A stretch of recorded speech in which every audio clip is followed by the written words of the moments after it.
Isn't that amazing? Hi, everybody, and welcome to our session this evening. I'm Chad, and I'm so excited to be your instructor and lecturer for our work tonight. We want to observe what's on the screen right now, which is generally information about upcoming sessions, which we'll share again later.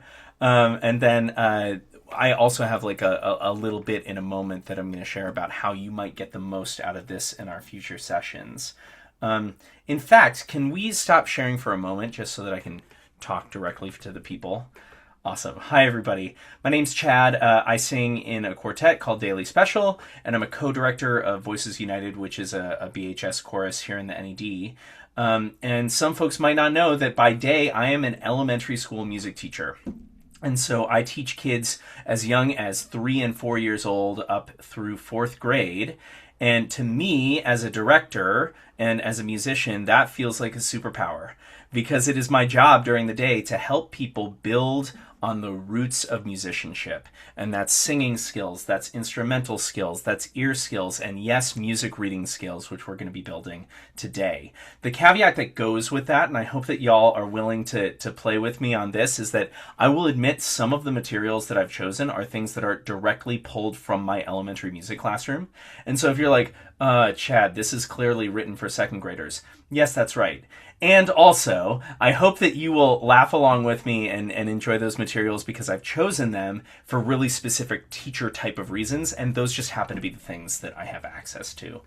So if you are joining us right now, or even if you're watching the recording later on, you've already taken a really big step, which is to say, hey, I don't know a lot about reading music, and I want to know more. So many people tell themselves the story over and over again of, I'm not a music reader. And because they've told themselves that story over and over, it makes it actually hard for them to like take the first step to say, you know what, actually, I do want to learn more about this. So kudos to all of you. I want to set some expectations about tonight, but first, here, let me share this guy. Can everybody see? Thumbs up if you can. Thank you very much. Awesome. Here are some suggestions for how we might get the most out of this presentation. First of all, yes, we're going to stay muted on Zoom like 99% of the time. It is odd for me to be a music teacher and teach a class where I cannot hear anything that any of the people are doing. But on Zoom, there's not a great way for us to like practice and hear each other, for me to be able to really assess what's going on. But we will encourage everyone to stay muted on Zoom unless you have a question. You can either use the raise hand function, or really best is actually to use the Zoom chat. So if you put something in the chat, we have some folks who are helping us out to manage the meeting who will make sure that I see those things. I can't guarantee that every question will have a satisfying answer today, but some of them may lead to satisfying answers in the future, or I'll follow up or something like that. And then the last thing is actually play along at home. So part of tonight is going to be actually doing some practice of music reading skills, and it will feel tempting on Zoom to treat this like a TV show that you can just kind of put on in the background and like chill and like, oh yeah, Chad, said another not funny joke or whatever it is. But as we're actually practicing reading rhythms, I'm going to encourage people to actually verbally, with their literal mouth, count and sing along with whatever it is that we have, because that will help to build the brain pathways that we need to be able to do this more consistently and more fluently. So first, let's set some expectations about tonight. And I was talking a little bit about this as people were joining. Diane Brooks asked me to do a session like this, and my first thought was like, I don't want people to think like in an hour on a Zoom meeting, they are going to instantly become bang on amazing sight readers. That doesn't really happen.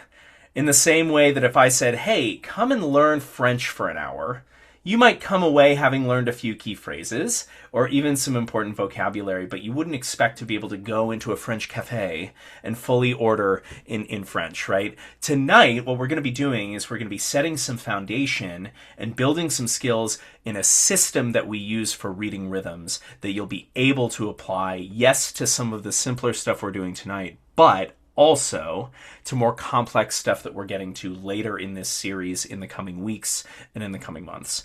And so I would encourage folks, even if it feels like, some folks mark that they are intermediate music readers and some of this stuff will feel sort of basic maybe. Or you are a true beginner, and that's sort of where we're aiming this presentation. And I hope that we're hitting you at a level that makes it feel like you can keep up.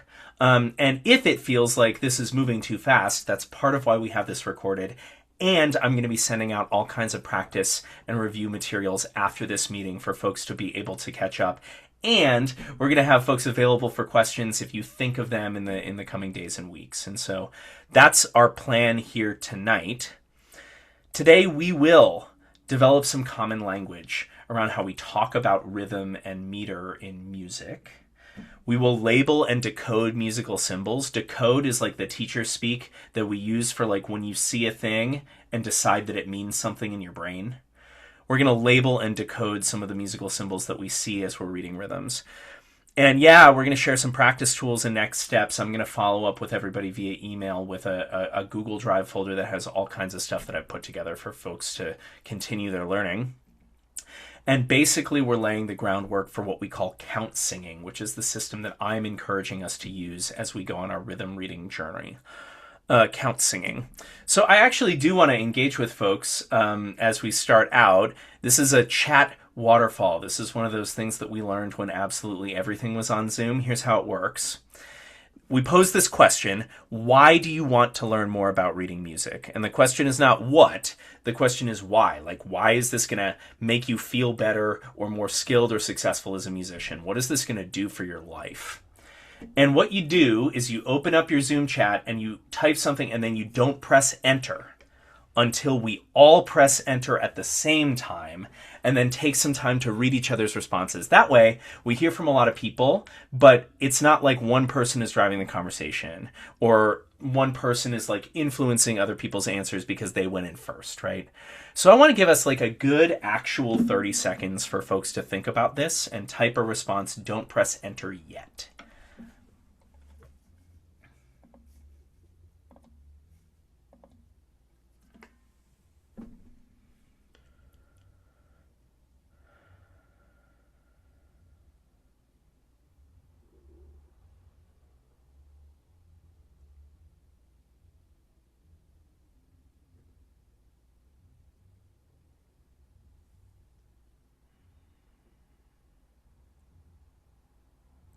More like 23 seconds. But why don't we, if you have something, go ahead and press enter or send or whatever it may be. We're going to take a second, and I'm going to read through these. I would encourage you to kind of do the same. And if other folks, are still typing or whatever, that's all good. You can add those things, and we'll read through.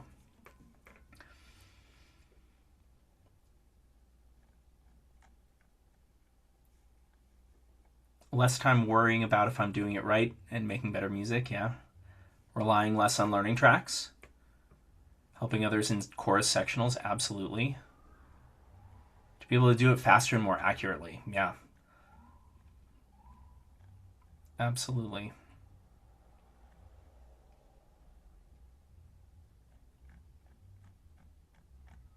This is great. I'm seeing a lot of self-awareness about this is where I am, this is where I want to be. That's great for us. And really, people have used the term sight singing, and we're going to talk about that in a moment. Sight singing is sort of the top of the pyramid, where all of the skills on the bottom and in the middle all lead toward the top of being able to pick up a piece of music and actually be able to sing it accurately at sight. That's a great goal. It's something that will be developed over time because we have access to mental systems like the one that we're building tonight. Let's move on. So this is teacher theory stuff, but what do we need to be able to read music? We need audiation and ear skills. Audiation is the word in teacher speak for the ability to imagine sound or to think sound. So if you can, without singing with your voice, think a song, that's audiation. And our ability to imagine what the sound is supposed to sound like before it comes out is really important as we learn to read music, because if you don't have a mental image of what it's supposed to sound like, it just comes out as bleh It's nothing. It's anything, right? We need knowledge of notation, and that's kind of what we're focusing on in this series. And frankly, the benefit that the people on this meeting have is that y'all are already singers. You're already people who are musicians, and so you have, in some ways, some of the audiation and ear skills that other folks would be building from the ground up. You're not starting from scratch. You're starting from a place of having performed music before, and now we're just taking our knowledge of how it's written and pairing it with what you have in your brain. Then the last bit is confidence and mental focus, and I talked about this before, but like, what stories do we tell ourselves about ourselves? If you've told yourself the story before of, I'm not a music reader, I would encourage you to adjust the way that you're talking about that in your own brain about yourself and say, I'm learning to read music. That's going to serve you a lot better. And then, of course, lots of practice, which we'll be doing plenty of this evening. So we want to just start off ground level and name some terms and talk about what I believe they mean and how we're going to use them in this series and beyond. The first thing that's really important is tempo. And what I talk about with kids is that's the pace of the beat. It's how fast a steady beat is going. It's usually measured in beats per minute. And so the tempo is like how fast or slow a song feels, but not necessarily a given piece of that song. It's about ch, ch, ch, ch, ch, ch, ch, ch. That's the tempo, is that specific speed of the beat. Meter, which we're going to go into detail about, is beats organized through regular patterns of strong and weak beats. What do I mean by that? Well, if we have a tempo, we have ch, ch, ch, ch, ch, ch, ch. But all of those beats are the same. They have the same level of emphasis, they have the same level of stress, and that's not very musical. But if I give a little oomph on one or a few of those beats in a certain pattern, it gives us a sense of musicality, like ch, ch, ch, ch, ch, ch, ch, ch, ch, ch. That gives us a pattern, and that gives us a sense of meter. That example was in a meter of 3. We're going to listen to some real music in a little bit that's going to address some of this. And then the last thing is a measure, which is one complete pattern of musical sound organized based on the meter. So in the example I just gave, ch, ch, ch, ch, ch, ch. If there are strong, weak, weak, strong, weak, weak beats, then there are 3 beats in a measure. And the measure exists so that we can talk about what's strong, what's weak, and also talk amongst ourselves about like, hey, what's going on in measure 23? I think a lot of barbershoppers, whether they have music reading skills or not, can like find the words on the page that they're supposed to be singing, right? Like we can actually track a lot of what's going on in sheet music. And so this is probably not new for us. But it's important that we have common language. So we're actually going to do some example listening of some different songs of different meters, and I'm going to use the examples which are this winter my elementary school did a half-hour version of The Music Man, which was kind of awesome, and so I actually have some music from The Music Man that we're going to use as examples of hearing and feeling meter just as we're hearing it. So we're going to start with that classic tune 76 trombones, and my first thing that I'm going to do is find the beat in my brain. And all of us are probably able to bob our head to that beat. But as we're listening, we'll notice that certain beats get more emphasis than others. And if I'm doing this exercise, I know ch, ch, ch, ch. That's our tempo. I'm feeling 1, 2, 1, 2, 1, 2, 1, 2, 1, 2, 1, 2. A lot of these marches, like John Philip Sousa marches, are in 2 because we have 2 legs. And we step 1, 2, 1, 2. And the reason that's important is because it gives us a sense of musicality that is different from just beat, beat, beat, beat, beat.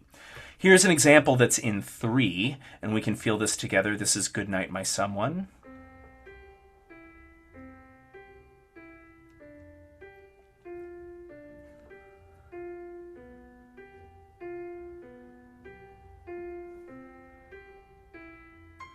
And I bet that most of us can feel that that is 1, 2, 3, 1, 2, 3, despite the fact that there's not a lot of musical information here. But we get that sense not only from emphasis, but also from what's going on with some of the pitches. Here's that meter of 3, and then we'll get to some of these questions. Hey, Chad, is there a Yes. way you can raise your volume My volume, oh, I don't know if I can. You probably can't hear the music that I'm playing very well. That's the issue. quietly? Yes, Yeah, it's quiet. Yep. got it. Let me see if there's a way in my screen sharing settings I to was going to adjust that. ask if you shared the audio. Oh, this is such a rookie move. I didn't click share sound. There you go. And now I'm on the recording having not clicked share sound. Hey, I bet you can hear 76 trombones now. We'll edit that. Is that a little better? I'm like, all of you can bob your head to this, and you're like, actually, no, I can't, Chad. 1, 2, 1, 2, 1, 2, 1, 2, 1, 2, 1, 2. Typically, that beat 1 we think of as being the strong beat. Here's Good Night, My Son one more time, actually being able to hear it.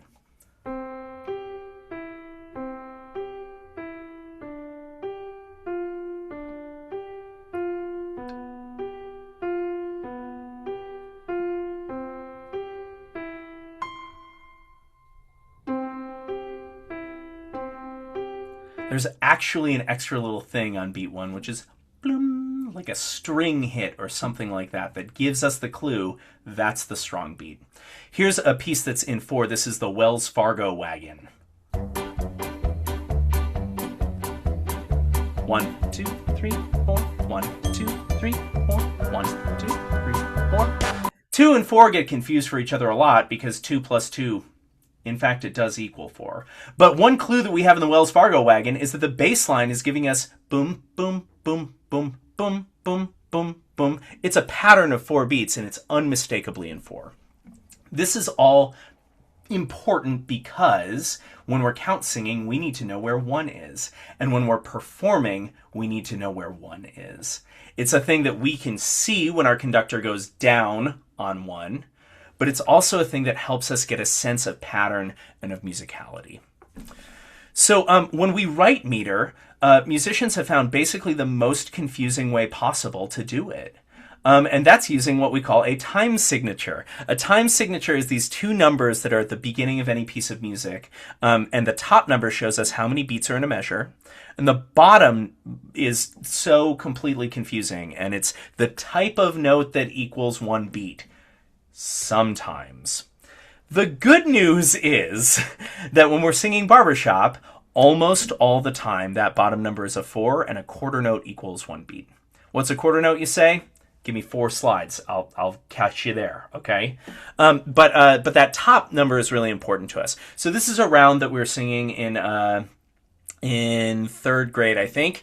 And we look at the very beginning. We've got all these crazy symbols here that we'll talk about during the pitch session. And then we've got our time signature here. It's a 2 on top and a 4 on the bottom. So that tells us, the 2 on top, that we should expect it to be strong, weak, 1, 2, 1, 2. And that's the pattern of strong and weak that we should expect for this piece. Here's 2 other examples. Another round we're singing in 2nd grade. I love rounds. And this one's in 3/4, and we should expect it to feel like 1, 2, 3, 1, 2, 3, 1, 2, 3, 1, 2, 3. We're going to come back to some of these examples as we're actually reading rhythms in like 10 minutes. Here's simple gifts. 'Tis the gift to be simple, 'tis the gift to be free. And this one is in 4/4, so we've got 4 on top. That tells us it should feel like 1, 2, 3, 4, 1, 2, 3, 4, 1, 2, 3, 4. There are ways to off kilter kind of count. I can count to 3 with any tempo, right? But it's gonna feel wonky. It's gonna feel weird. And knowing where 1 is gonna help us as we step into, ta-da, some actual rhythm reading, folks, the moment we've all been waiting for. Hey, look, it's our friend the quarter note. We think about the quarter note as 1 sound in the space of 1 beat. Again, that's most of the time for barbershoppers.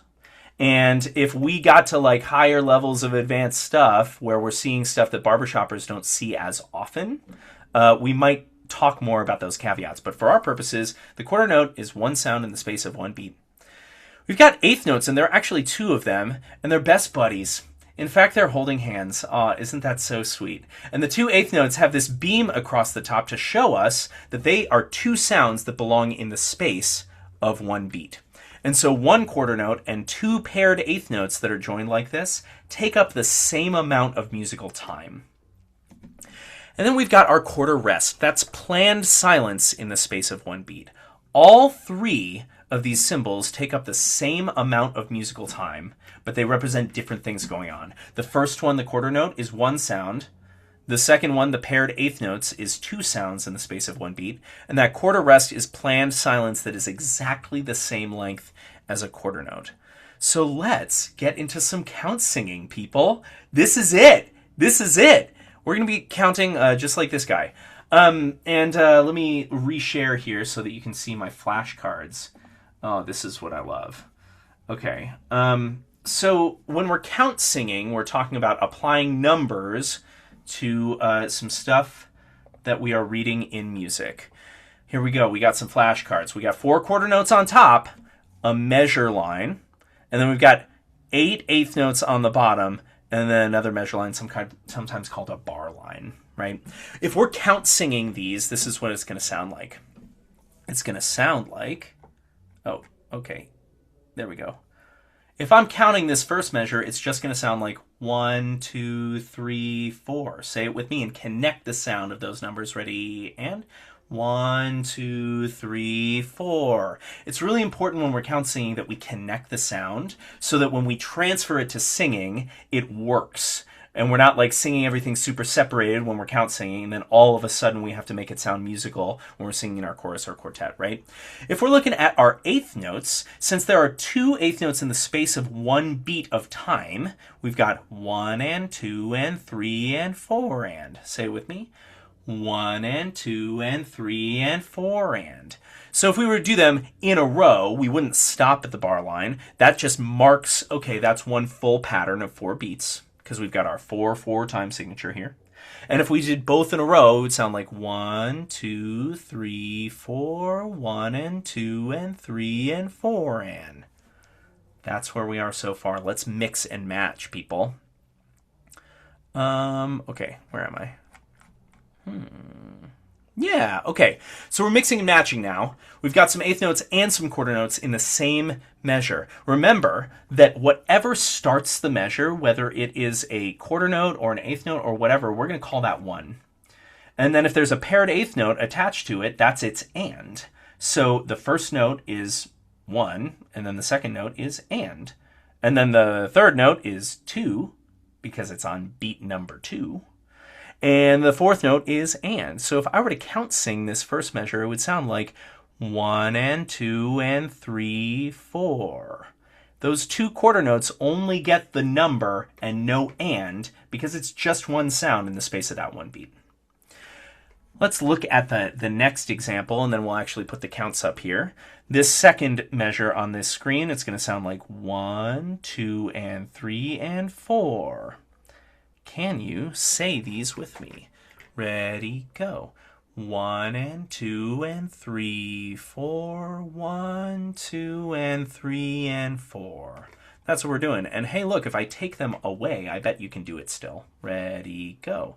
1 and 2 and 3, 4. 1, 2 and 3 and 4. Congratulations, folks. This is the system we're using at its most basic level, but this is where we're starting. And if we can get really fluent with this, at the next rhythm session, we're going to get into the tricky rhythms that are probably tripping us up in our choruses and in our quartets. But first, we lay the groundwork by getting really good at the simple stuff.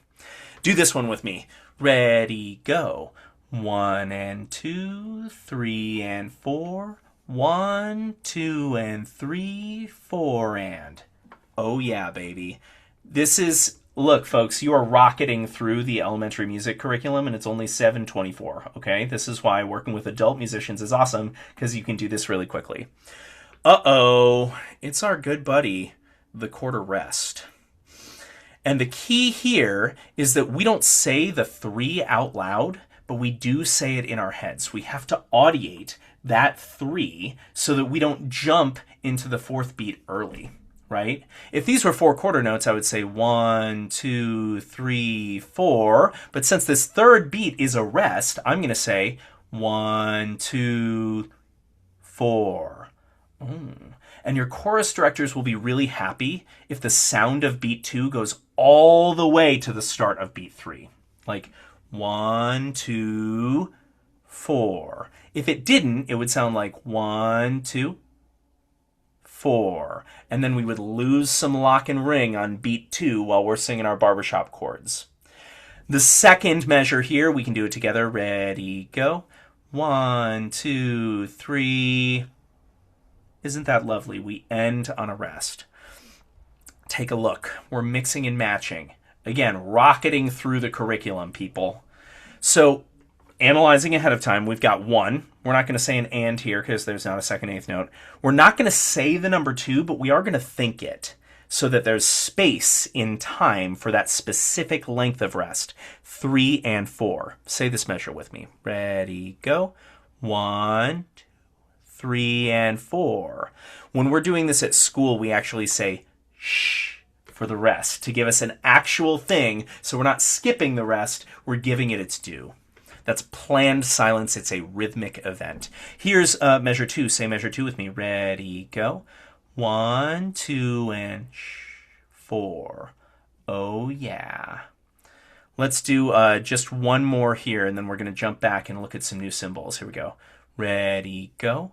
1 and 3 and 4. 1, 2, and 4 and. You may have noticed that I'm actually mouthing the number that goes with the rest just to keep myself honest. That's what I recommend. Do this one with me again. Ready, go. 1 and 3 and 4. 1, 2, and 4 and. Everybody still alive? You're doing great, I hope. I really have no idea because you're all muted. Okay. We're going to keep moving, and we're going to add a new rhythm symbol that goes with some new information. Oh, no. Oh, we're doing a video. Oh, awesome. So one of the resources that I'm going to share with you is actually a YouTube playlist that I put together of YouTube videos that are rhythm reading practice videos that use count singing as the methodology. And so you can leave here and use these as little practice drills. I'm not going to say much, but I'm going to let you all talk through this thing. Oh, and flag me if the sound doesn't work for some reason. Thank you.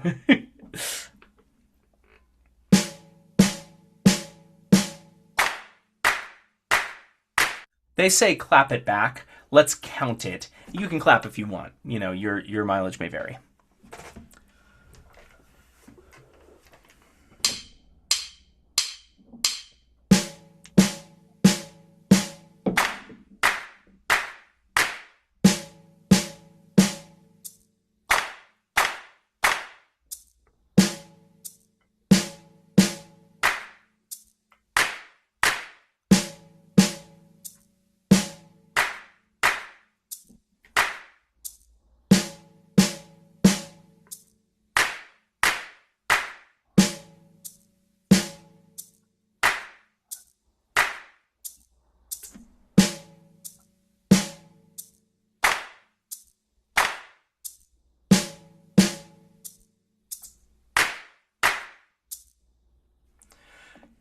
Caveat, the temptation will be to just look at the numbers. And it is not probably going to be as helpful in your music reading journey if what you're learning to do is read the numbers 1, 2, 3, 4, because that's probably not adding anything to what your brain can do. But actually looking at the notes will help us.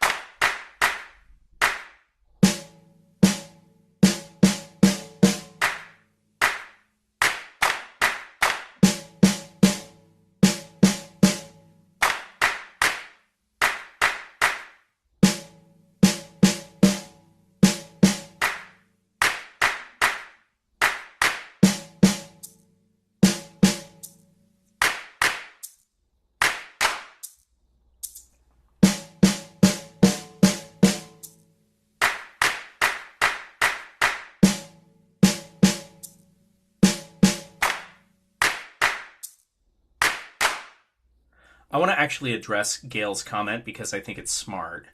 Gail in the chat said, we normally put our breaths at the rest. Hard to count that way. That's true. I have 2 comments on that. First of all, this is not a performance strategy. So never am I going to hit the stage at a show and I'm going to sing 1, 2, and 3, 4, and I'm never going to do that, right? This is a decoding strategy.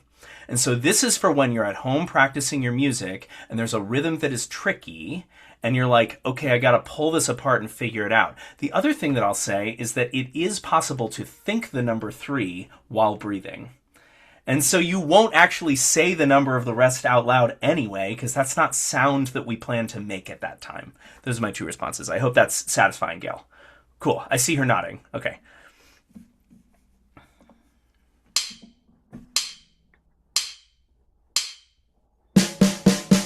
Oh, sorry. Level 3 is beyond where we are. My bad. Did you catch your breath? You're doing great. Again, I hope. Okay, let's talk about half notes. Half note is one extended sound that lasts for the space of 2 beats. So if you think of 2 quarter notes becoming 1 note, it's like 1. We're going to talk about how to count sing that in a moment. And its partner, the half rest, plans silence in the space of 2 beats. But Chad, why don't they just put 2 quarter rests? Wouldn't that be easier to read? Yes and no, it's complicated in ways that are not important to us right now. Like many things about music notation, like sometimes if you have a weird question about the music notation, the answer is actually, well, the Catholic Church 1,000 years ago decided that it should be like this, right? Like, sometimes there's a satisfying answer, sometimes there's not. In this case, we're talking about the half note and the half rest that is 1 symbol that lasts for 2 beats. So we're going to go back to our flashcards and we're going to check out some more rhythm examples as we apply our knowledge of half notes. Here we go. Yeah! Okay, this is going to look a little confusing, but I want to describe what I've written here. So the first 2 beats we already know how to do. 1, 2, and when we get to the half note, I've put 4 in parentheses so that we are thinking 4, but we are saying the number 3 over 2 beats. Why do we have to think 4? So that we know that we're accounting for that 4th beat. And then we're not coming in early on the next measure. So I'm thinking 1, 2, and 3, 4. But I'm saying 1, 2, and 3. Can you say it with me? Ready, go. 1, 2, and 3. Take a look at the next measure. Same concept. We say the number 1 and it lasts for 2 beats. So I think the number 2. And then I say 3 and 4 out loud because those are actual notes that I'm going to sing on. And this long half note has to last for exactly 2 beats. Not 2.5, not 1.5, exactly 2. That's why we say the number 2 in our heads. Here we go. 1, 3, and 4. Let's do both measures in a row, no stopping. Here we go. 1, 2, and 3. 1, 3, and 4. Skipping ahead, eventually we could attach pitch to these and we could sing ba da da da ba da da da. That's kind of where we're going once we add the pitch element in 2 weeks here. Finally, here are some examples that we can try that don't have the written counts. Let's try it together. Think about it. Oh, that's the one we just did, isn't it? Think about it. I'm going to talk through this one. 1 and is unaffected by any of the new stuff that we just learned about, right? 2, we don't say that number because it's planned silence through the duration of beat 2. And then 3, a half note lasting for 2 beats. Put it all together, it sounds like 1 and 3. Let's take a look at this next measure. Here we go. Say it with me. Ready, go. 1, 4, and. Yeah. At some point, as you're learning count singing, you will slip of the tongue, and here instead of 4 and, you're going to say 3 and, or something like that. And sometimes you do the rhythm correctly in the timing, but you say the wrong number. Oopsie doodles. It happens, folks. But the goal is for the system to give you something to grab onto, to give you something that you can go back to, even if you don't execute it perfectly every time. If it helps you understand what it is that we're decoding, that's what we're looking for. Looking at the chat. Can my face be in the upper left corner and not cover anything up? That is not something that I can do for you, but you may be able to drag my face around on your own device.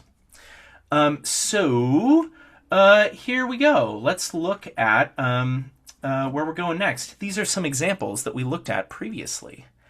In this example, this round that we already identified is in 2/4. We have some half notes, we have some quarter notes, and we have some paired eighth notes. But because we're in a meter of 2, we're never going to say the number 3 or the number 4. We're only going to get through 2 and maybe. So if I'm looking at this first line and I'm saying the rhythm, it's going to sound like 1, 1, 2, 1, 2, 1. That's because if I said 3, it wouldn't fit with the meter. It wouldn't fit with the strong weak pattern that we talked about earlier. Take a look at this measure here. We've got 4 eighth notes, and if we say those on count singing, it'll be ready, go, 1 and 2 and that's it for the measure, right? Let's go on this time. I bet we can read on count singing this whole line. Look at it for a couple of seconds. Start at the beginning. Ready, go. 1 and 2 and 3. Oh, did you catch my mistake? I said 3. That was actually an accident. Okay. 1 and 2 and 1, 2 is what we'll go with. Ready, go. 1 and 2 and 1, 2, 1 and 2 and 1. My hope is that even if you are not 100% nailing it every time with me, that you will be like, okay, I kind of understand the system though. And when Chad gives me all these worksheets later, I'll have a chance to practice on my own, right? Take a look at this this third line. Ready, go. 1 and 2 and 1, 2, 1 and 2 and 1. Hey, look, it's actually the same rhythm as the second line. Funny, music has patterns. And then we've got that last line. Say it with me. Ready, go. 1, 2, and 1, 2, 1, 2, 1. That's the thing. That's the thing. And so I've not sung this for you yet. We might even use it as an example in our pitch session in a couple of weeks. But you just decoded the rhythm, right? Congrats. Reading music. How about that? Oh boy. I included something that has a little exception. And it's something that the rule is probably one that, or the word is one that you may have heard before, and that's the word pickup. A pickup is when we take a shortened version of what would be a complete measure to put the emphasis on the right thing. So the words to this first verse, 'tis the gift to be simple, 'tis the gift to be simple, 'tis the gift to be free, 'tis the gift to come down where you ought to be. 'Tis is not so important that we want it on beat 1. That's the strong beat, right? Instead, we have a little pickup measure that is 1 beat long. And it's like we have rest, rest, rest, 4 and. That allows us to put the strong beat on the word gift, which is the thing that we're aiming toward. That's the thing we're trying to communicate about. And so that's why it's on beat 1. That's why 'tis the has its own pickup measure. So when I'm count singing this, I'm going to say 4 and 1 when I start out this song. Tricky, tricky. Let's try a little bit of this. Now we're in 4/4, and so we can say 3 and we can say 4 till the cows come home. Here we go, starting with 4 and 1. Here we go. 4 and 1, 2 and 3 and 4 and 1, 2 and 3, 4 and 1, 2, 3, 4, 1 and 2 and 3. Awesome. We could do the whole thing if we wanted to, but I think we get the picture. I'm seeing 1. Okay, yeah, cool. Hey, our last symbol that we're addressing today is the whole note. And that is 1 sound in the space of 4 beats. And it's not going to show up in 2/4. Why?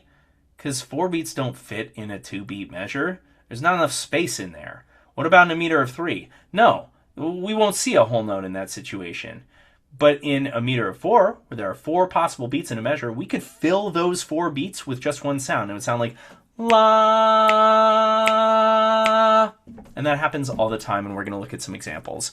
Whole rest, that's our planned silence in the space of 4 beats.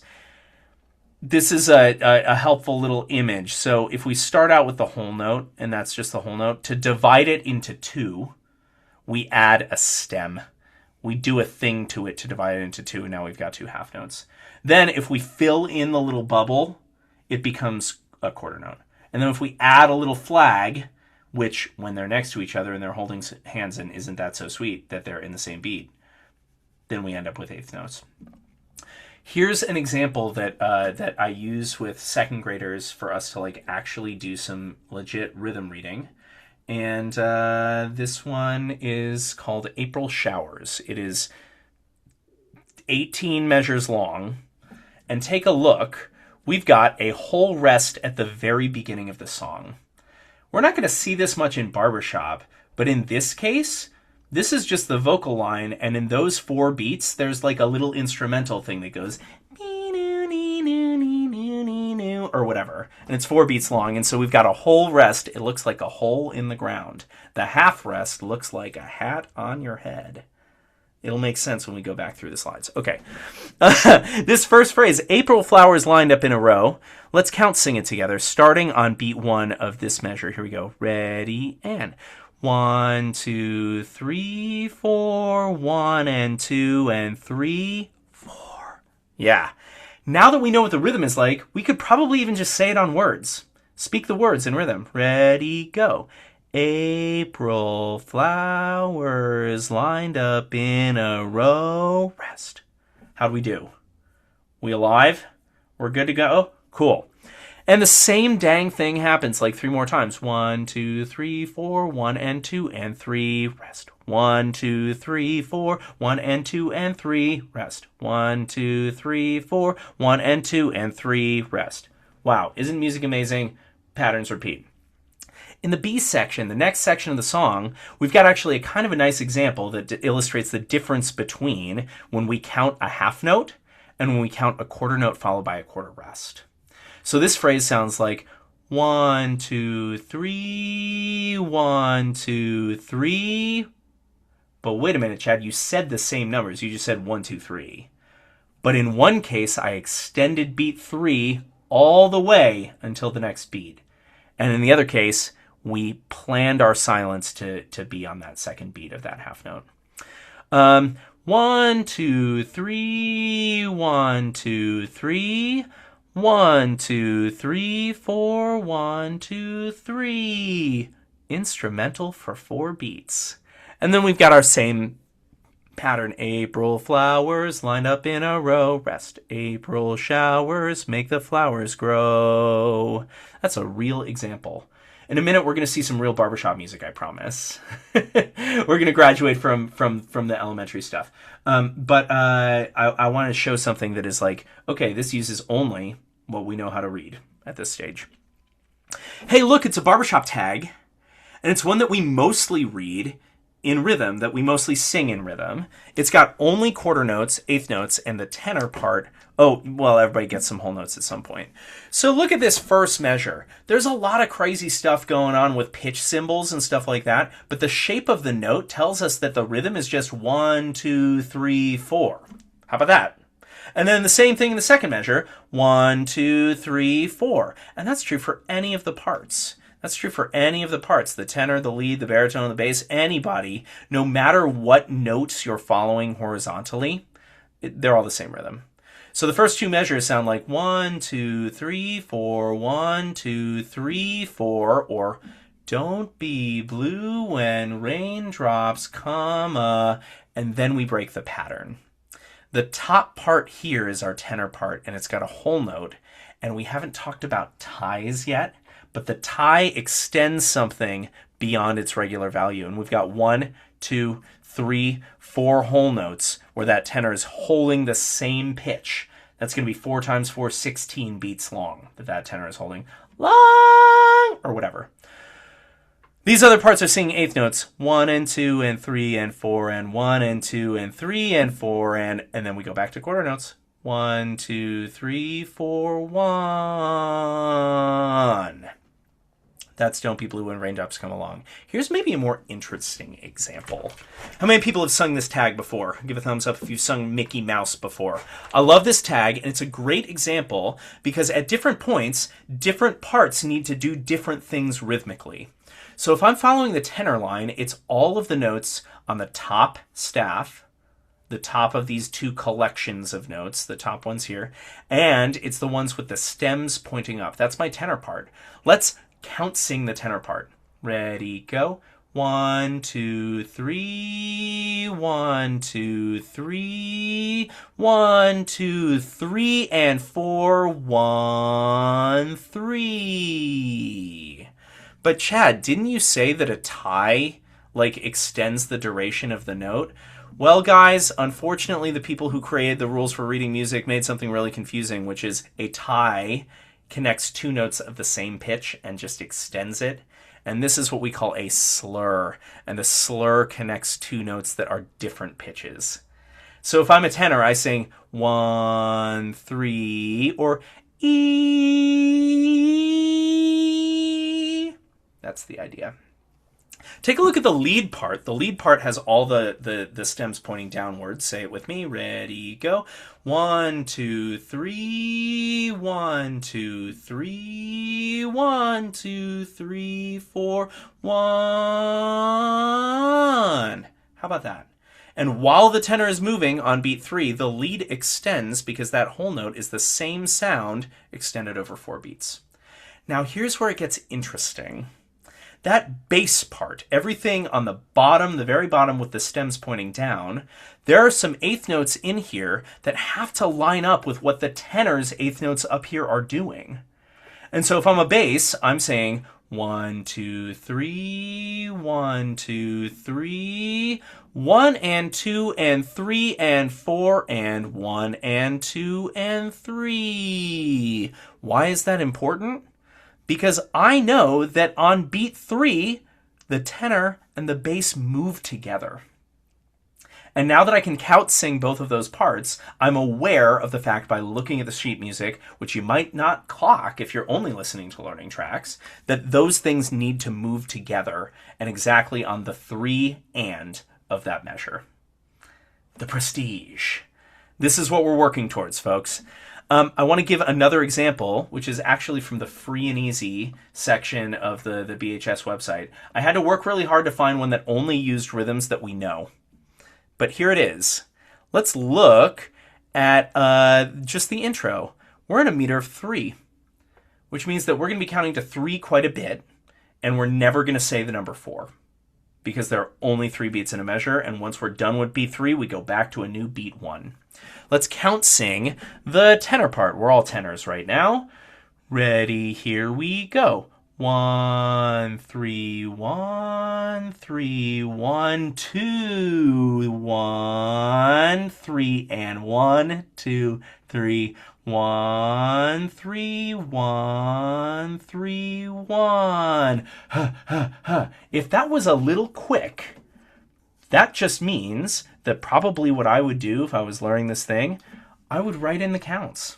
And I would take a little bit of time to write in the counts above those notes, and then I would have access to them, and I could practice them, and I could practice reading them. It's a decoding strategy as much as it is a real-time strategy. We could keep going with this one, but given that we're at 11 minutes, I want to wrap up here and then give a little bit of place for additional questions. So let's reshare my presentation. Here are the practice resources that I'm going to share with you either tonight or maybe tomorrow, and that's based on the email addresses that we have from when you signed up for this thing. So first of all, we have a YouTube playlist that I already referenced that's all using count singing. You can watch that thing over and over. You can pause a thing and suss it out in your brain before you give it a shot. And the thing I like about a video playlist is it's actually musical. So some of these are actually playing musical sound and making it sound not just like my blah, blah, blah voice, but like you're actually hearing musical tones, right? Worksheets. I got 10 pages of worksheets if you want to practice labeling count singing and doing count singing. We'll look at those in a second. And then I have some teaching assistants. So none of them could make this evening, but 3 of the singers from the quartet Catalyst, George, Nate, and Dan, have identified themselves as teaching assistants. They're going to join us on the pitch one in 2 weeks. But basically, it's like, if you have questions and you want to send them to me via email, that's awesome. If you want to ask them via email, I share their email addresses in a little Google folder that will be sent to you via email after this thing. The prestige. And then the last bit, your barbershop homework. Only if you want to get better at count singing. If you don't want to get better at count singing, you really don't have to do it. But if you do want to practice. And then, it's all going to be in the same drive folder. This is where I pass the baton. If we're running a relay race and Chad ran the first leg, I'm holding out the baton, and you got 2 choices. You can say, what a lovely baton. Isn't Chad a great runner? I got so much out of that first leg that Chad run. That was beautiful. Or you can take the baton and run. And in 2 weeks, if you spend a little bit of time every day, I'm talking about 3 minutes. This is crass, but while you're drinking coffee or during your morning constitutional, take a worksheet and look through the dang thing and do some count singing, folks. Find a fragment of time. Okay, sermon over. There are some more sessions coming up, and those will also be sent to you. You don't need to memorize this. In 2 weeks, we're going to talk about pitch reading part 1, which will sort of presuppose that you know what's going on with count singing, because we're going to start to put stuff together and actually legitimately sight read some melodies of pitch and rhythm at the same time. Ooh, a lot to promise. Rhythm reading part 2 on June 11th, which is when we're going to dig into some of the actually trickier rhythms. I bet that a lot of these rhythms that we went over tonight are things that we could hear pretty well on a learning track. I'll admit that.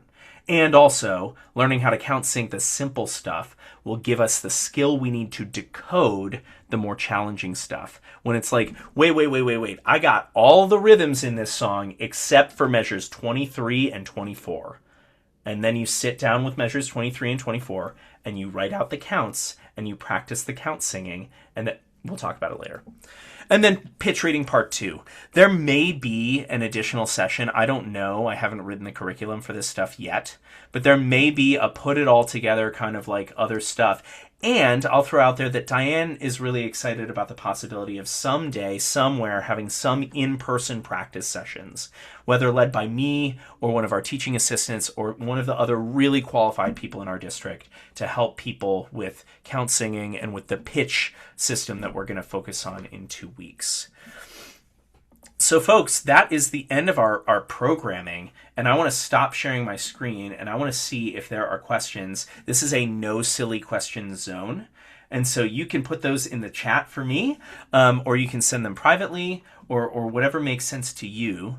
I hope that tonight was useful, and if you're like, whoa, that was too quick for me, I bet that, ooh, you know what, I'm going to show you these dang worksheets.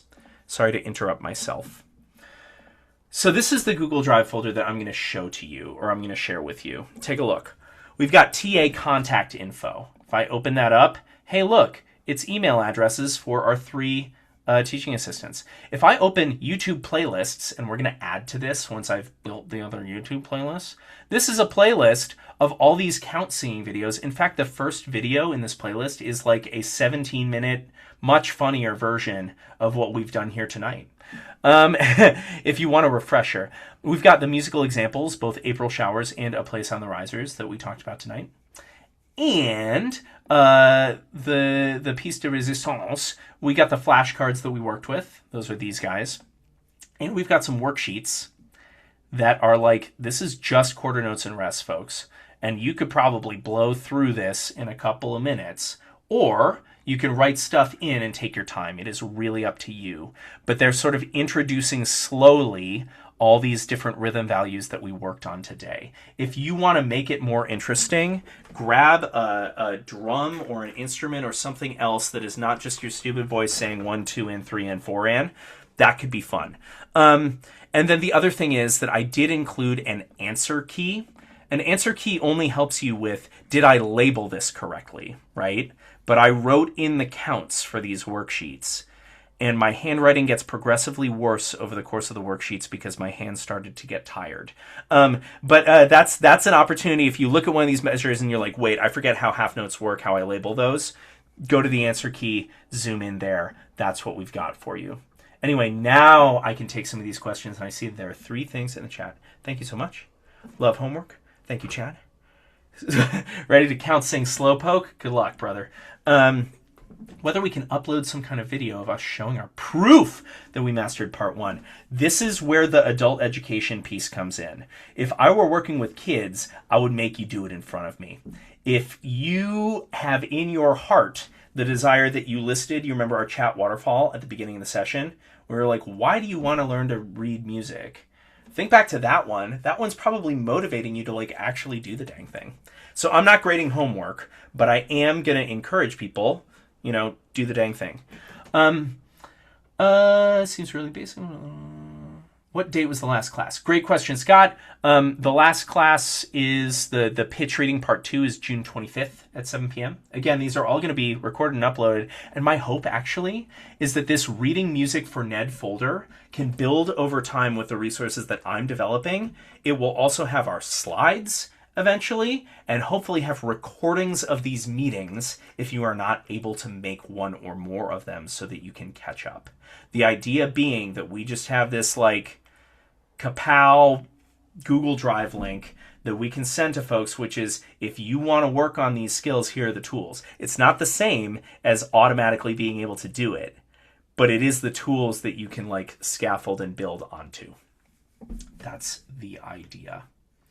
Again, I want to share, you know, like I'll put my own email in the thing, even though I'm going to send y'all an email pretty soon here. If you have further questions or comments or stuff that you really want me to feature in a future session, you can put that as you register for that session. There's like a little question that they've left for like, what is it that you want to get out of this? Some of which I addressed tonight and some of which I'm leaving for the future. Or you can email me, or you can email our lovely TAs. Thanks, everybody. I hope everybody's brains are the appropriate level of mush. Chord nerds. Thank you, Tom. I've been thinking about this question when you wrote it in the registration for the pitch thing, and I bet that will show up in pitch level 2. So make choices about what you want to attend, or if you know, or we can talk offline some other time if I'm not able to address it in that pitch level 2 class.